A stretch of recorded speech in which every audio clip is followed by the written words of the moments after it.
My guest is Robert Lindsay Milne, who is recognized across North America as one of the most insightful, psychic, intuitive counselors of his time.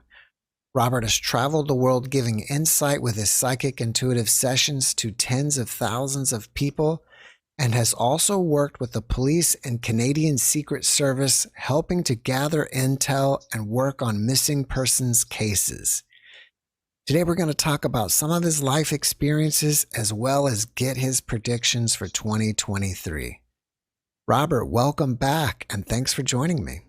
I've really been looking forward to talking with you again. We had such a nice talk last year. It's great to have you back. It's like seeing an old friend. Yeah. Your way of interviewing is very subtle and certainly on for me you were quite calming as well. There was a sense of acceptance. Mm-hmm. And that felt really good. That's great. How do you make a psychic link with somebody? Ooh, well, we just don't start off with the little ones, eh? We jump right into the fire. Okay. How do you make a psychic link with someone? The way I do it is I simply think about that person and then sense their energy. What I tell people is become aware of what's obvious. Look at the person. Just look at them. Become aware of what's obvious about them. When you become aware of what's obvious, then more becomes obvious about them. You see more.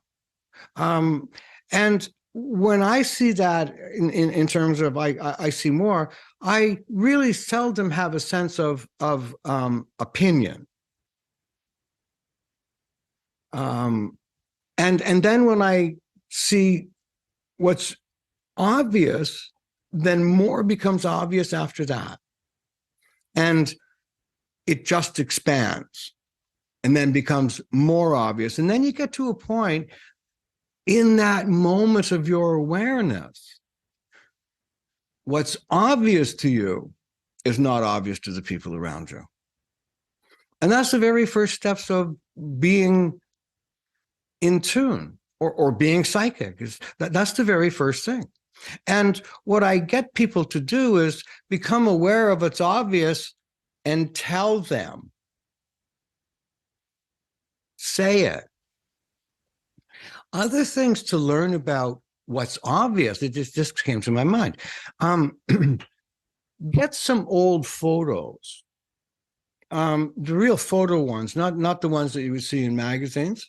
So family pictures or other, just old pictures. Look at the people in the picture. Just look at them. Look at their face. Look at how they're standing. Look at how they're standing with each other. Look at what their eyes look like. Just look at them. And then say, this person seems like. Now, in a class, I would get people to be doing that. And the other person is going to be very open and say, yeah, that kind of feels right. And the rule in the class is never say no. Because when you're giving creative information, whether it be improv comedy, and the rule in improv comedy is never say no. If somebody throws you something, never make a negative response because it blows the energy out. And when people are first learning to become aware of what's obvious, they're not clear in how to say it, but they're right in how they're seeing it. So we always encourage to give positive feedback. And then the more positive feedback, the more confident we become. And then we start naturally becoming aware of what's obvious. When I do readings, and when I have to give bad news, and you have to give bad news. And that, by the way, a whole new conversation. But if you can see it, you can change it, and that's you're obligated, if you're seeing it, to give that person the information so they can do something about it. So the techniques that I've developed over my lifetime, when I'm giving bad news, before I do that, I look forward into the future and I describe to them the positive result of the negative situation that I'm going to be telling them about. But I don't tell them about the negative stuff. I tell them about the positive result.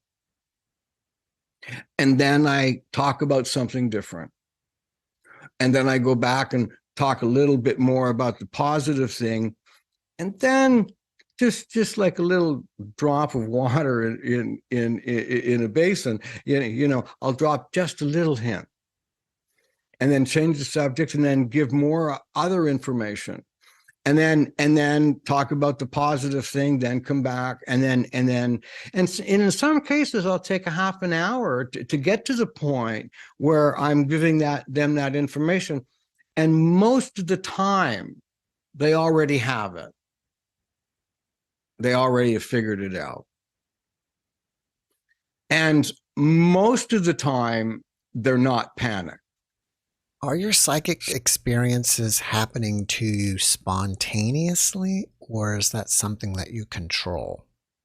It's like having a sense, an energy, and it's on. And there's a dial like on a radio, and it has different volumes. So I can turn the volume down, but I'm always aware. I'm always sensing around me, and often, seeing people injured or in trouble, and I sense, so things like that. The answer to the question is, I don't know. I've done so much. I've spent so many years and hours and being in that state of mind. I'm not sure if it's not my total state of mind now.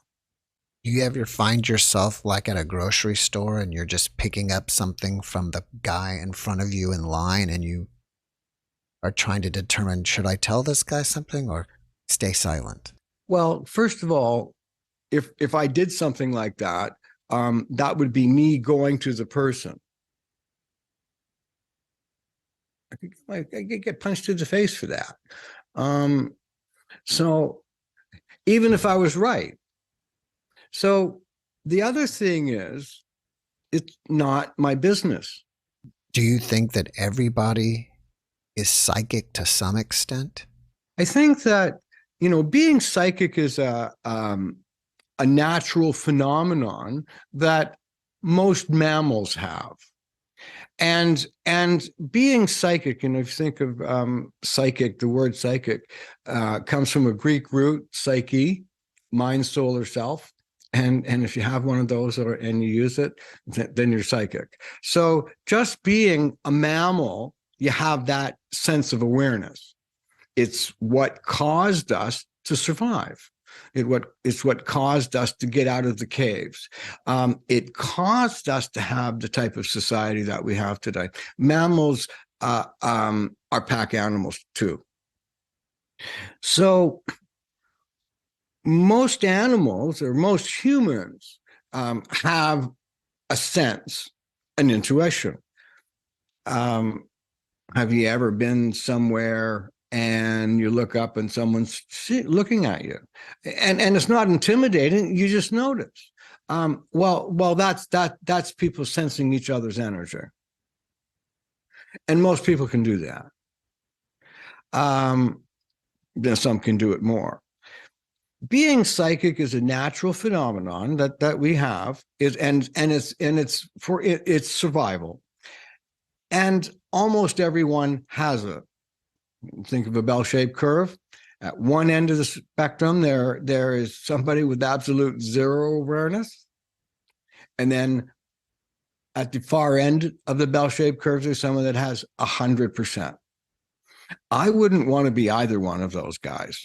It would be a nightmare being at 100%. You just couldn't function, you'd have to live in a soundproof room or something. I see all these people studying this way of doing something and becoming an expert, when mostly what you need to do is learn about becoming aware of what's obvious, becoming aware of understanding ways of saying to that person what's obvious, learning to expand your mind to, if today is Tuesday, this could happen so, and practice that.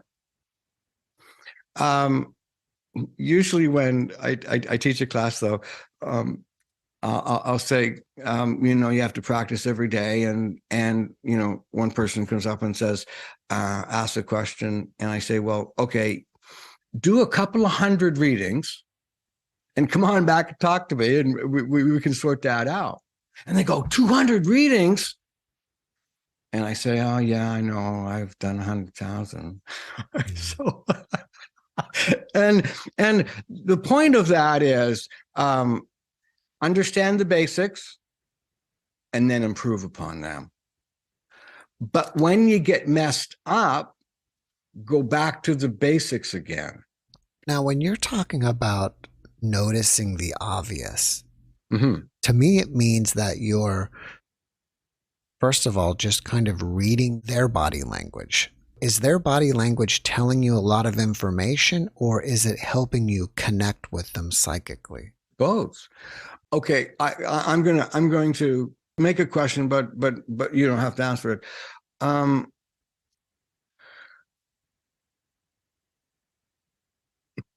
People communicate on 3 levels, and the 3 levels are unconscious, nonverbal communication, body language, tone of voice, and the words we use. Body language, unconscious communication, consists of 75% of our communication. The way we say something consists of 20%, the way we express ourselves. And the words we use are about 5%. So, becoming aware of that information would certainly help someone to understand what the person in front of them is experiencing, is going through, and to throw that information away would be like wearing glasses and not wearing them. That you see something by a movement, you got to be pretty good to see the movement and understand the movement. And then that movement means something, and that leads you into the next level. I've never been asked that question before. I was putting all that together as you were asking me, right? So, and that's what happens. And it's a fun exchange. And this is where sometimes I'm thinking about one thing and then thinking about something else at another time. And then sometimes I might be thinking about what I'm going to have for lunch too.